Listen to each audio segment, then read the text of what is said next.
সমীক্ষার পর সমীক্ষা, প্রতিবেশী দেশের বাগড়া, অর্থায়নে অনিশ্চয়তা, সব বাধা বিপত্তি অতিক্রম করে অবশেষে প্রতীক্ষার অবসান হলো। চূড়ান্ত অনুমোদন পেল বহুল কাঙ্ক্ষিত পদ্মা ব্যারেজ।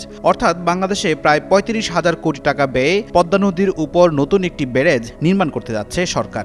মেগা এই প্রকল্পটি আগামী ৭ বছরের নিজস্ব অর্থায়নে বাস্তবায়ন করা হবে।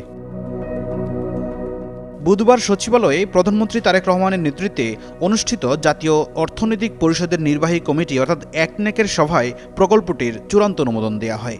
আগামী অর্থবছরেই প্রকল্পের প্রথম ধাপের কাজ শুরু হবে।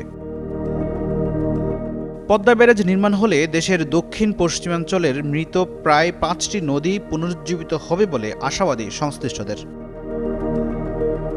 ফারাক্কাবাদের কারণে শুষ্ক মৌসুমে ওই অঞ্চলে ব্যাপক খরা পরিস্থিতি তৈরি হয় এবং পদ্মা নদীর সঙ্গে যুক্ত অন্যান্য নদী শুকিয়ে যায়। ফলে নদী তীরবর্তী এলাকায় লবণাক্ততা দেখা দেয়। পানি সম্পদ মন্ত্রী শহীদ উদ্দিন চৌধুরী বলেছেন, ওই ব্যারেজ নির্মাণ হলে নদীগুলোর আশপাশের ২৪টি জেলার পানি সংকট নিরসন হবে, যার ফলে প্রায় ৭ কোটি মানুষ উপকৃত হবে। ব্যারেজ হল পানির প্রবাহ নিয়ন্ত্রণে নদী বা জলাধারার উপর আড়াআড়িভাবে নির্মিত একটি বিশেষ অবকাঠামো।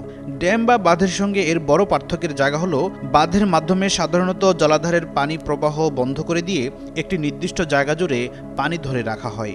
অন্যদিকে ব্যারেজের মাধ্যমে পানির প্রবাহ বন্ধ করার পরিবর্তে সেটির গতিপথ নিয়ন্ত্রণ করা হয়। এক্ষেত্রে মূল অবকাঠামোতে একাধিক দরজা রাখা হয়, সেখান দিয়ে পানি প্রবাহিত হয়।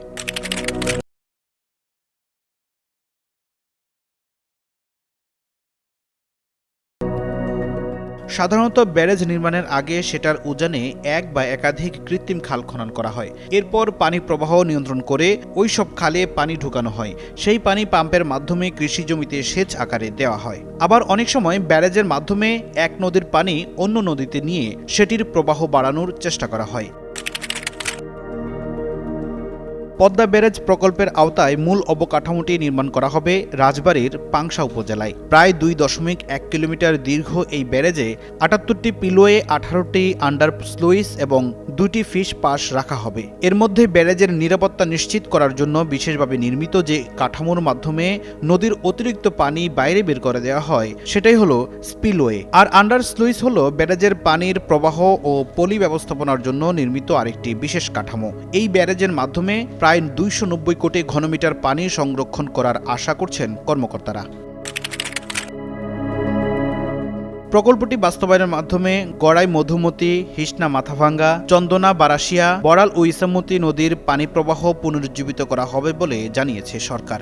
সেই পানি দিয়ে যশোর, খুলনা, কুষ্টিয়া, মাগুরা, মেহেরপুর, চুয়াডাঙ্গা, ঝিনাইদহ, নড়াইল, বাগেরহাট, সাতক্ষীরা, রাজবাড়ী, ফরিদপুর, গোপালগঞ্জ, পাবনা, রাজশাহী, নাটোর, নওগাঁ, চাঁপাইনবাবগঞ্জ এবং পিরোজপুর অঞ্চলের প্রায় ২৯ লাখ হেক্টর কৃষি জমিতে সেচ দেওয়া হবে বলে প্রকল্পের নথিতে উল্লেখ করা হয়েছে। সেটি সম্ভব হলে দেশে আরও প্রায় ২৪ লাখ টন ধান ও ২.২ লাখ টন মাছের উৎপাদন বৃদ্ধি পাবে বলে জানিয়েছে বিশেষজ্ঞরা। ২০৩৩ সালের পর দ্বিতীয় ধাপে ব্যারেজ ঘিরে ৩টি পানি বিদ্যুৎ কেন্দ্র নির্মাণ করা হবে। এছাড়া ৭টি স্যাটেলাইট শহর গড়ে তোলার পরিকল্পনাও করছে সরকার। ফখরুল ইসলাম, যুগান্তর নিউজ, ঢাকা।